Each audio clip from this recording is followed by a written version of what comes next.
கொடைக்கானலை சேர்ந்த பார்த்திபன் என்பவர் கோவை தொழிலூர் பகுதியில் தங்கி தனியார் நிறுவனத்தில் வேலை பார்த்துக் கொண்டே பகுதி நேர இன்ஜினியரிங் படித்து வந்தார். இவருடைய சிறு வயது நண்பர்களான அஜித்குமார் மற்றும் பிரவீன்குமார் ஆகியோரும் கோவையில் தங்கி வேலை பார்த்து வந்தனர்.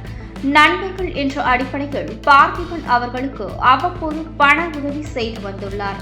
கடந்த 2018 ஆண்டு பிப்ரவரி 15 தேதி தனது மோட்டார் சைக்கிள் தவணை தொகையை செலுத்த பணம் கேட்டு அஜித்குமார் பார்த்திபனை அழைத்துள்ளார். அப்போது தன்னிடம் பணம் இல்லை என்று பார்த்திபன் கூறியதால் இரு தரப்பிற்கும் இடையே வாக்குவாதம் ஏற்பட்டுள்ளது.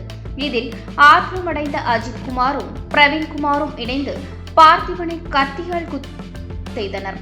இதுகுறித்து துடியலூர் போலீசார் கொலை வழக்கு மற்றும் வன்கொடுமை தடுப்பு சட்டத்தின் கீழ் வழக்கு பதிவு செய்தனர்.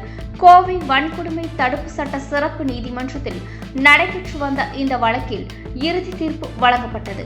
வழக்கை விசாரித்த நீதிபதி விவேகானந்தன் குற்றம் சாட்டப்பட்ட அஜித்குமார் மற்றும் பிரவீன்குமார் ஆகிய இருவருக்கும் ஆயுள் தண்டனையும் தலா 10,000 ரூபாய் அபராதமும் விதித்து தீர்ப்பளித்தார்.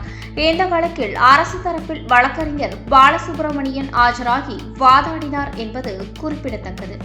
நம்ம மயில் மார்க்கோட தரத்தை நம்மளே ஸ்கேன் பண்ணி தெரிஞ்சுக்கலாம். மயில் மார்க்க நாங்க நம்புறோம். நாங்க நம்புறோம். நாங்க நம்புறோம். நாங்க நம்புறோம். நாங்க நம்புறோம். நாங்க நம்புறோம்.